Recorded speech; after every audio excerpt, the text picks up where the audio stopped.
My name is Professor Jarpa Dawuni. I'm an Associate Professor of Political Science and the founding director of the Center for Women, Gender and Global Leadership at Howard University. So when I joined Howard University in 2015, I realized immediately that there was no institutionalized community for women faculty who were interested in doing research or just interested in feminist activism. That's not to say that there were no individuals here doing that work, or to say that before I came, nothing like that existed. But when I came, I couldn't find a community. So I built one with a colleague, Professor Krista Johnson in African Studies. And we started off with what we called the Women, Gender and Sexualities Collective. Now, after 5 years of running that program, I still wasn't satisfied with what we were able to do because we did not have institutional support, which meant we did not have the resources, the money. The initial promise or the initial idea of giving me $250,000 to start or create the center ended up with $1 million because the potential donors were very impressed with the proposal. They met me over Zoom to hear more about the vision, and they thought this was something we needed to invest in. So that was really how my passion for women and gender issues at Howard converged with a leader who was committed to the idea of promoting women and gender issues at Howard. And I'm glad to say that it has been a journey of joy and excitement because I've had the privilege of working with some of the really committed and outstanding individuals. And so the point I'm making is that one of the success at this stage, I would say, is just really creating a team of committed individuals, a team of people who are really hardworking to help move the vision forward. And I'll say that one of the biggest achievements for me is the fact that people are committed to the vision of creating or making this center a center of excellence for Black women.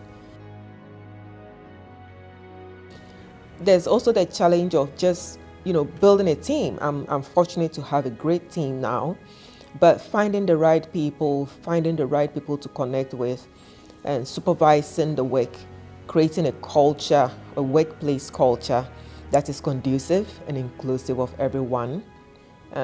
Diversity goes beyond gender, beyond race, sexual orientation, class, and many other indicators.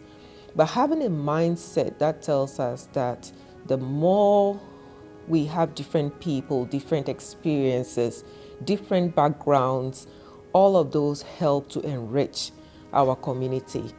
And so with the center, I am making sure that from the very beginning, we're getting the message across that the center is not only about women. I was intentional in saying Center for Women and also gender. That means that we are cognizant of the diversity in the definition of gender and gender constructs. So we are inclusive of communities of the LGBTQI, and we are constantly making sure that we are also promoting and centering the voices of women. One of the 3 commitments which President Frederick undertook was to increase the representation of women in leadership. So yes, there's been success in the number of women who are deans, but we still have ways to go when it comes to executive positions and the board of trustees. And I think we can do it. But I often argue it's one thing to have a woman at the table, and it's another thing to hear her or to give her voice. One of the projects of which this interview is a part of is the Oral History Project, which is also once again documenting the achievements of women leaders at Howard University in order to show the expanse of different forms of leadership, the different forms of women who are represented in leadership at Howard. In terms of leadership, I would say that my leadership journey has just begun. I never even imagined myself to be in what I would call this leadership position Not that I didn't believe in myself, but I am very much a background person. I like to do things on the background and not be in the limelight. So this position has really kind of put me forward. Actions speak louder than words. If I tell my team to do things a certain way and I am not doing it that way, then it's defeated the whole purpose. I think that once we ascribe or push towards achieving excellence, we can be the best we can, and our organization and our institution can thrive. There's a saying in one of the local languages in Nigeria that a child cannot see from the top of a tree what an elder can see from the ground. And we have to know that people have gone on that path before us. They are the elders, and it doesn't have anything to do with age. But we must be humble and willing to learn, because what they see from the ground, you may not see it from the top. So mentorship is important. And I would say that to be able to build a good mentorship requires you to know what your values are.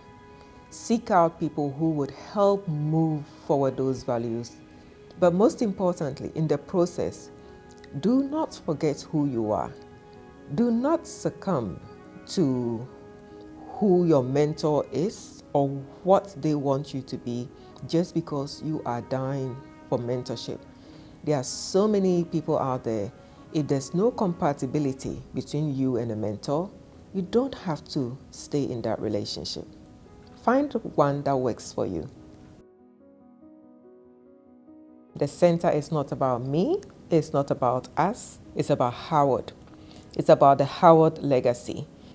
Howard University undoubtedly has a rich legacy of producing some of the top women leaders around the world, of course, including the first woman vice president of the United States, Kamala Harris. And so I want to stress the importance of what the Center for Women, Gender and Global Leadership stands for. It stands for, one, recognizing, respecting, and building up on the rich legacy of women at Howard University. The center exists to pay homage to these women. These women are our matriarchs. These women are our sheroes. That the center is looking to promote a vision, a new vision, an old vision, a vision of excellence for women at Howard, and once again for women who have been through Howard, but most importantly, for the women who will come through Howard. I'd say know who you are, be passionate about what you do, have a dream, and most importantly, make sure that you follow that dream and make it a reality. What would I like my legacy as a leader to be? I realize I ask leaders that question all the time, and I still don't know. In the book of Colossians, that says that everything you do, do it as unto God.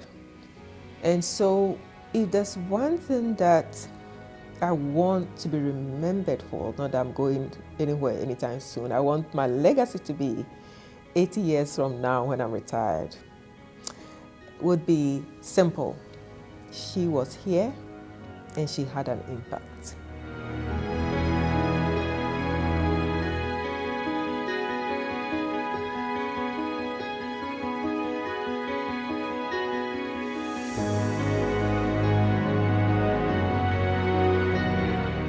This project is important because it centers, once again, the experiences of women in or at Howard and their leadership, starting from home, which is Howard. Then we can understand some of the journeys, the decisions, the experiences of women in leadership as we prepare our students to be future leaders. And this project was also made possible through the support from Pivotal Ventures with their current project on women and girls of color and storytelling, because it is through our stories, through our narratives, that we can understand, hear, and lend authenticity to who we are as Black women and how we navigate the different hierarchies into leadership.